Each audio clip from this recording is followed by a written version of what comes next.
தர்பூசணி மாப்ள தர்பூசணி கடை ஆரம்பிச்சுக்கிறோம். ஓஹோன்னு வர போறோம். ஆமா மாப்ள. தர்பூசணி என்ன ஒண்ணும் செல் படிக்கலையா?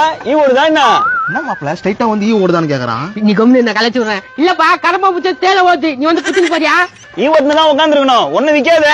என்னப்பா உனக்கு தெரிஞ்சுச்சேன்னா சாப்பிட்டா கேன்சர் வரேன்னு ஊசி போடுறாங்க.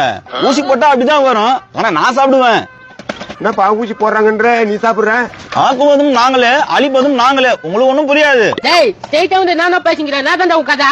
தம்பி கால்ல இருந்து கத்தி கத்தி விக்கிறீங்களா? தர்பூசணி தானே வியாபாரம் ஆச்சு. எங்க ஆச்சு? வரவன் போறவங்களா இதுல மருந்து கலந்துட்டு இருக்குன்றான். துண்ணா கேன்சர் வந்துரும்ன்றான். சொல்றேன் தெரிஞ்சவொன்னு நீங்க ஒண்ணும் பண்ண போறது இல்ல. ஒட்டுதா? என்னப்பா சிவேனுக்குதா? அதான் ஊசி போட்டிருக்காங்க. யோ நாங்க ஸ்ட்ரைட்டா தோட்டத்துல இருந்து வாங்கிட்டு வந்தோம்யா. அப்படி இருந்தாலும் ஊசி போட்டிருக்காங்கல்ல, சௌபா இருக்கு பாரு. யோ காலகாலமா தர்பூசணி சாப்பிடும் போது வெள்ளை கலர் சட்டையில பட்டா கூட சௌபாதான் ஆகும். இதெல்லாம் ஒரு காரணமா? இது ஒரு காரணம்னு சொன்னாங்கல்ல. யோ இதுல சின்ன ஒரு ஆணியை குத்துனால அந்த இடம் தண்ணி கெட்டு போயிடும் 3 மணி நேரத்துல. இதுல எப்படியா ஊசி ஏத்த முடியும்? வெயிலுக்கு எல்லாரும் தர்பூசணியே சாப்பிட்டா எங்க கூல் ட்ரிங்க்ஸ் யார் குடிக்கிறது? பாவீங்களா? எங்க மேலிடம் கொளுத்தி போட்டுச்சு, பத்திக்குச்சு, தர்பூசணி ஊத்தி மூடிடுச்சு. யோ இதனால எவ்வளவு விவசாயிங்க அழிறாங்க தெரியுமாயா? அதெல்லாம் நாங்க பார்க்க மாட்டோம்பா. எங்களுக்கு பிசினஸ் ஓடுதா அவ்வளவுதான். மக்களே எல்லாத்திலயும் ஊழல் பண்ணாங்க, எல்லாம் போச்சு. இப்ப விவசாயத்திலே ஊழல் பண்றாங்க. இத கேட்க யாரும் இல்லையா? இந்த தர்பூசணியை வெளியே வைக்கிறதுக்கு எவ்வளவு கஷ்டப்படுறாங்க விவசாயிங்க.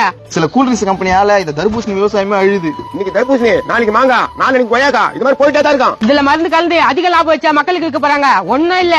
எது நல்லது எது கெட்டதுன்னு நீங்க தான் சப்போர்ட் பண்ணணும். கூல்ட்ரிங்க்ஸா இல்ல பழங்களா? கெமிக்கல் கூல்ட்ரிங்க்ஸ்ல இருக்கா இல்ல பழத்துல இருக்கா? கமெண்ட்ஸ்ல சொல்லுங்க. விவசாயிகளுக்கு சப்போர்ட் பண்ணுங்க. கஷ்டப்படுற விவசாயிகளை காப்பாத்துங்க. மறக்காம இந்த வீடியோவை பஞ்சாயத்து யூடியூப் சேனல்ல போய் பாருங்க.